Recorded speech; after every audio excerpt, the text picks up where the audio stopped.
It's insane. Oh my God. Liam, I'm dead on the inside. What do you want? It's insane.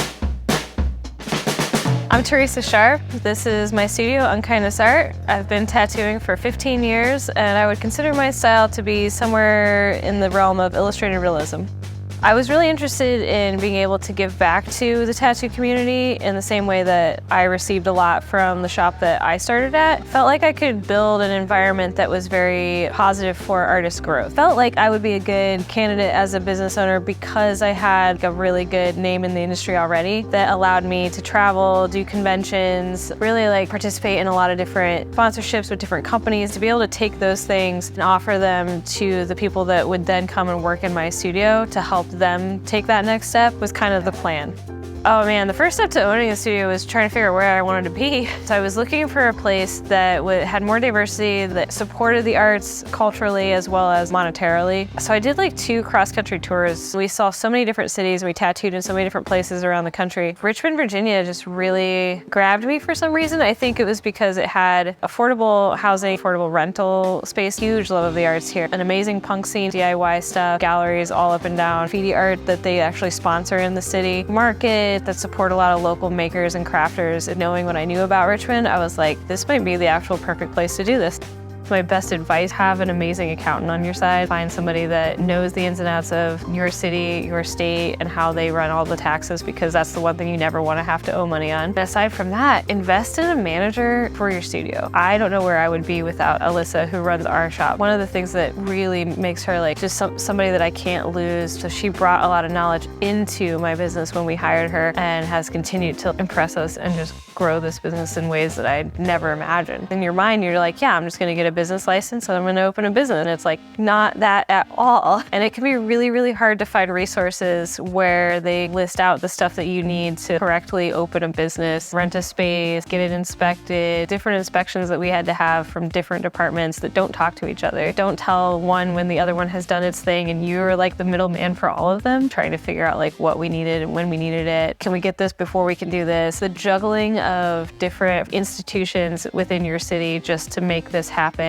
is something that I did not expect. Coming from an artist side of things where it's I just show up and I draw, paint, do tattoos, and that's it. I pay my taxes, and then you get into owning a shop and you're like, oh, we have to go to the public utilities department because they're trying to charge us $500 for water that we didn't use? Where's that at?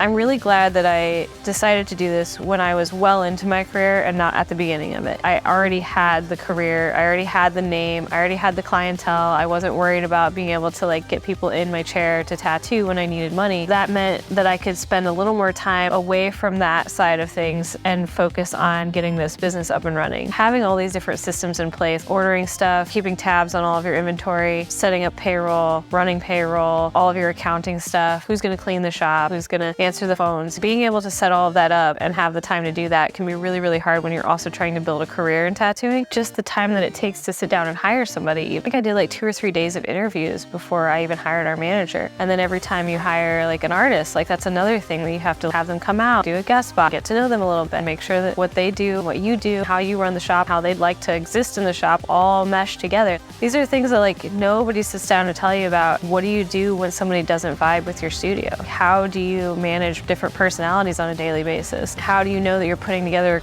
a group of people who are all going to work at the same level, with the same types of motivations or at least the same type of work ethic? That's a big part of tattoo shops. They're very small. They come with this kind of level of family or friendly kind of business where you really get to know each other really, really well. You have to be able to put together a group of people that are going to get along well. I think as a business owner, you have to have a set of moral codes that you want to operate by. You have to hold everybody to that. You have to especially hold yourself to that. For me, the biggest part in owning a shop is trying to lead by example first and foremost, bringing that into the space and asking the people who work for me to do the same. And if we ever get to a part where they can't meet me with that same energy, then it's time for them to reevaluate, is this even really the space for you? So we all have different goals in life. My goals for this shop and tattooing in general are going to be different from other people's. And I just want to make sure that we're all on the same page here.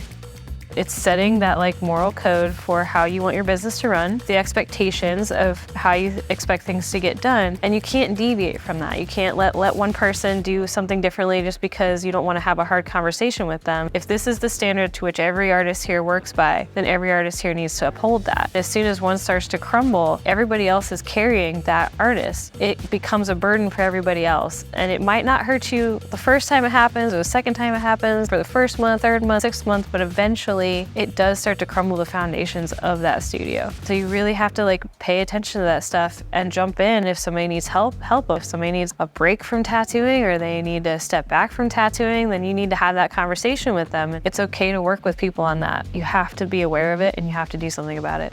Keep in mind that like everybody that works here for you, they don't really owe you anything, but if you take care of them, they will be there for you. They will have loyalty for you and for your studio and for what you do for them. But take care of those people that work for you. Take care of them and make sure that when something does happen, that you're there for them when that happens. So that if something happens to you, they can return the favor. That's all what the arts community and the DIY community is about. It's about taking care of each other. If you keep that in your mind as you're running a business and you own a shop and you have people working for you, it will definitely carry you through.